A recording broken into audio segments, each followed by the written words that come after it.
How's it going, my evil residents? Today we're going to take a look at the boss fights in Resident Evil 4 Remake, and we're going to rank them from worst to best subjectively. This is going to be my personal opinion. There isn't really an objective way to rank bosses because it honestly comes down to your personal preference. If you want to share your list, feel free to do so in the comments, and if you end up liking this video, feel free to drop a like. I won't waste any more of your time. Let's get right into the video. Me, gas station. What are we getting for dinner? Sushi, of course. In last place, you hate to see it, it's gotta be Del Lago. The main reason I put this one at the bottom is because, honestly, this boss fight feels worse in the remake and has less features in the remake than the original. I think it's one of the only things that is not improved by the remake from the original. The original Del Lago boss fight is much better, especially with like the capsizing the boat feature and Leon has to swim back with the quick time event. That is so awesome, so terrifying. It is terrifying when that happens. And that's one, that feature's not here. Two, I find the harpoon throwing to be kind of jank, and sometimes I'll hit him and it literally does not hit him. It's kind of annoying. And I don't know, it's just not fun. And every time I replay this game, this is like a big slog section at the beginning of the game when I'm replaying. I'm like, oh, I have to fight Del Lago. And yeah, he just gets placed at the bottom because it's an on rails throw harpoons till he dies section. It's just boring. I just don't think it's that interesting, so it goes in last place, unfortunately. As cool as Del Lago is, he's just not that interesting after your first encounter. I've sent my right hand to dispose of you. Your right hand. Mongrel! Coming up in the number 14th spot is Salazar. I feel like there's a reason Capcom put in the egg to absolutely decimate him, and it's because even the Capcom devs realized, nobody wants to fight this guy. Let's just put it in a way to cheese him really easily. And I'm very glad they did that, but it doesn't take away from how unfun he is to fight in general. The fact that everyone's go-to for this game is to just avoid fighting him, I think says a lot about Salazar, because he doesn't really play into any of the game mechanics. You can't really parry him, you can't really dodge him, you can't really knife him. You just shoot him until he dies, and that's kind of all. That's just a boring boss fight that could be in any game. He doesn't engage with any of the game mechanics in any meaningful way. You can't even really throw grenades at him super well, so I just don't think he's that fun to fight, and his spewing acid attack is kind of bullshit. So he goes at number 14. Oh my god. At number 13, we have Mendes. This is where I start liking the boss fights. There is a wide margin between Salazar and Mendes. From here above, I like all these boss fights, like to love. All of these ones are fun to do. Mendes is really, really fun, as long as he's not hanging out in the back of the barn. The first half of the boss fight is really good. I really enjoy that one, especially doing like the knife attack from the floor above. It's just really satisfying. But then for the second fight, you are avoiding the plank throwing, and it does kind of become a little bit of a shooting gallery, but I think it's okay-ish because he still comes up to the front. You still have chances to do knife attacks on him and stuff like that. So you still do engage with the game mechanics a lot with Mendes. He just has subsections where it just feels a little bit shooting gallery and just like dodging items until you can shoot him. And it's like, he's fun, but he could be a little bit better. No. Flower.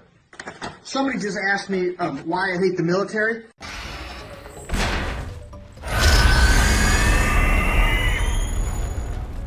In 12th place, yes, we are including the separate ways boss fights on here because I felt weird just making a separate top 5 for Ada's, so we're just also throwing those in here. This is Martino. This is the test subject at the radar tower building area place towards the end of Separate Ways. Okay, I will acknowledge right here, while this is an on-rails section like Del Lago, I think it's much more interesting and engaging because I'm not just standing there spamming harpoons the whole time. I'm moving around, I'm running from him, I'm ducking under stuff, and then there's the really awesome QTE laser room section at the end. And also it's terrifying, like it's scary on more than just the first encounter. Whereas Del Lago is kind of like weirdly like deep sea terrifying the first time until you realize like, oh, it's a shallow lake, how does this guy fit in here? This one I think is more terrifying and more effective at what it's going for on repeat playthroughs. That's why it places above all the other ones. And it places it above Mendes because that ending cutscene is just so good. Yeah, I like Ada. Leave me alone. I didn't place it any higher. I could not stomach placing it any higher because it is, at the end of the day, an on-rails runaway section, but it's just so well done. This is like the best on-rails running away section in a Resident Evil game. At least I think so. Has to leave so I can get ready for work tomorrow. Mr. President. Oh, blessings unto him and the sweet mercy they bring. In 11th place, we have Sadler as Ada. And honestly, this just feels like the Panta / Black Robe boss fights, but more boring. At least to me it does. It kind of feels like a mix of those and like a Mendes fight. And that's why it goes in between those, because it's interesting and you engage with it more than you would like fighting Mendes, but you don't have the clone figuring out stuff like you do with Panta to make those really fun and interesting. So he's just, it's a little bit of a dry boss fight. Like, it's fun. It's really hard your first time, especially until you get the hang of his movements and stuff like that. It's okay. I don't have that much to say about it. That's why it's kind of in this section of meh area, but it's still good. It's still a good boss fight. The fucking place! I fucking hate it! It's full of dickheads! I fucking hate it!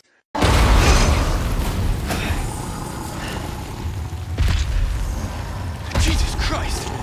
Cracking the top 10, we have the first El Gigante fight. I do think this fight is really easy, but the pure spectacle of it, how cool his entrance is, you rescued the dog coming in to save you, and how the boss fight ends and him saving you and stuff like that. It's just so fun and cool that I can't place it any lower, even if it is easy on professional.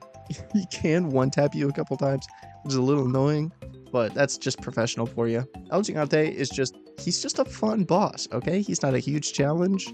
He's just fun. So that's why he is the one breaking the top 10.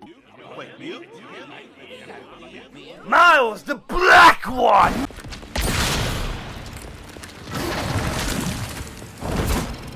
These two are basically the same boss fight, so I placed them next to each other. In 9th place, we have Panta 1, and in 8th place, we have Panta 2. The reason I placed the second above the first is literally just you have more weapons at your disposal, and that makes it more fun. You get to blast them away with the shotgun. That's really fun. You get to blast away the clones with the shotgun if they're all bunched up. I just think it's a more fun boss fight because you have more than 2 weapons at your disposal. That's literally it. I think this boss fight is pretty well designed. It can be a little bit difficult to tell apart the clones sometimes if you're not paying really good attention to the eyes, and especially on higher difficulties, you can get your ass whooped in no time. I just think these are really fun boss fights. I do wish they had a little bit more health because I find myself just like deleting this guy kind of quick. Either that or he deletes me instantly because I'm not keeping good track of the clones. But yeah, I just think that these are really fun boss fights and they do well here at the 8 or 9 spot. They're not like super epic, amazing, awesome, but they're really good, really solid boss fights. Freddy! Yo.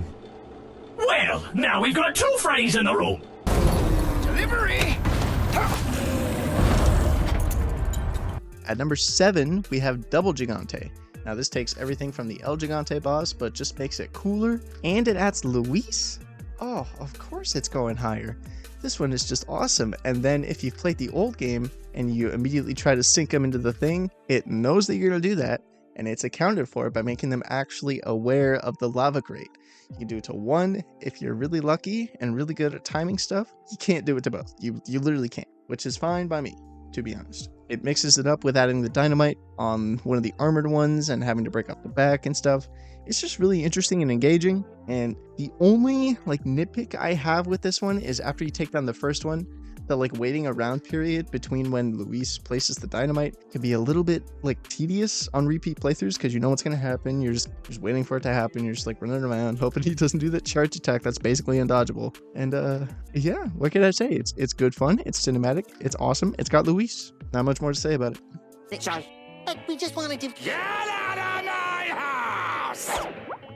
In 6th place, I felt like I shouldn't put this higher because I really, really like this boss, but I know that there's people out there that do not like this boss, that are just not big fans of it, or maybe you haven't even played it because they always just use an RPG on this guy to get it over with. But I think if you actually play it, don't buy the RPG. Sadler's final boss is really fun. Just trying to hit the eyes, doing the knife takedowns and stuff. It feels like Mendes' boss fight, but properly epic, and the bug guys are just good enough distraction, but also don't get in the way. Everything's just perfect. in this boss fight. I think it's perfectly cinematic and epic. It's hard. He hops around a lot, and sometimes it gets hard to keep track of. He'll pop up into the middle, and you have to wait for him to come back, and you have the bug guys to deal with. The arena changes as you fight, which is so cool. Oh my goodness. Yeah, I just think this is a really underrated boss fight. I was going to put it in the top 5, but I know other people really like these top bosses. I think if I put this one in the top 5, it would be number 5, but we will move on to the number 5 spot. They call me a killer, a monster, a terrorist. I'm all of these things. Are you ready? Yeah. In 5th place, we have Mutated Krauser, or Krauser 2, or whatever you want to call it. I think this is honestly just the first Krauser fight, but worse. It's just not as interesting to me, at least plot-wise. Stellar. Top of the list. This is such a great ending to Leon's arc and such a great closing for Krauser as a character. But gameplay-wise, I just don't think it's as interesting as the first one, because you get access to your weapons, and as much as it discourages you to use them, you can still cheese him with the weapons that you have, especially if you have like a shotgun or a magnum. You can still cheese him. Like, you can just shoot him. He has plenty of openings for weapons that make this boss way easier and way less engaging than the first one, because you can't just rely on the knife. It makes it easier, so I don't think it's as fun. I don't know if that's an unpopular opinion, but yeah. Krauser 2 goes at number 5 because it's just his first boss fight, but worse. But it's still a really good boss fight, just not as good as the first one. First one was great. Why did you make me do this? You're Ramon's lapdog. At number 4, we have Verdugo. I know I called Verdugo Panta in my last video. I will never live that down, but I'm calling him Verdugo here. I think this boss fight loses all tension after the first time you've played it. First time you've played it, you're really creeped out, you're on edge, you're like, whoa. But every time after that you play it, it's just a challenge to do enough damage to kill him, at least in my experience. Unless you have like an infinite magnum or you've been saving up magnum ammo your whole playthrough, it's really hard to kill him. He has so much health. It's like, oh my goodness. You can do that, or you could just play Dead by Daylight with him and loop him around. Whatever you want to do. I like that there's 2 ways to tackle this, that you don't technically have to beat him and destroy all of your resources. That's the main reason he places at number 4. It's a really good bit of decision making because the mines are a very resource intensive area. I do think it's like if you're replaying the game, you can calculate ahead, be like, do I want that treasure or do I want all my ammo for the mines? I think that's a really good decision making tactic. And then the boss fight's well designed. There's good parrying with the knife and his tail attacks, and there's good dodging. He's just really fun. And then there's the freeze things on the wall that you can freeze him with and do extra damage. He's just a lot of fun to fight. He goes at number 4. Missile is targeted to the giant's current position. Where's the giant, Mansley? In 3rd place, I felt bad putting this higher because these top 2 are like the pinnacle boss fights in my opinion. They're like top of the line, tip-top boss fights. Ada Gigante goes at number 3. It's incredibly cinematic. It's incredibly fun. It's so cool being on top of the buildings. And he just up in the farm, he's just destroying them as you're doing damage to him from up on the top. It's so cool. And then the rain, and then the ending cutscene where they're like whipping around on the hook shot and just kicking him. It's so cool. It's so cinematic, and you feel so badass during this boss fight. Sure, it's not like the hardest thing in the world, but I think this is the second most badass boss fight in this entire game. Like, every time I replay Separate Ways, this is the highlight for me. Kind of. No, it is. This is the highlight for me. The other boss I think is better, but I really like this boss fight. So, yeah. Ada Gigante goes at number 3. Get over here! Get over here! Get over here! Get the fuck over here! I need to put that thing down.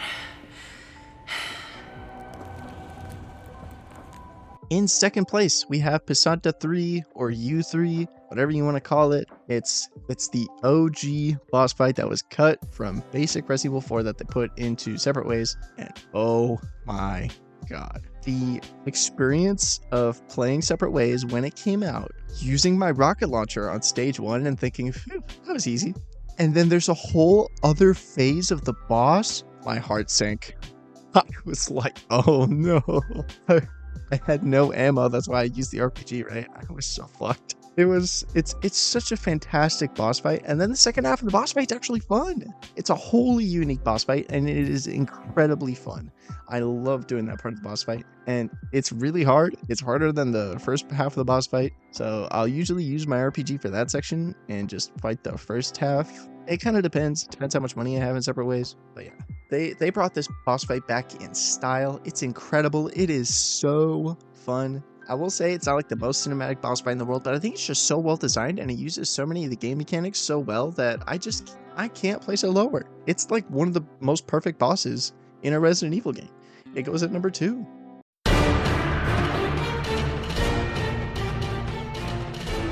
Enough play, rookie. You haven't changed a damn bit. What a disappointment.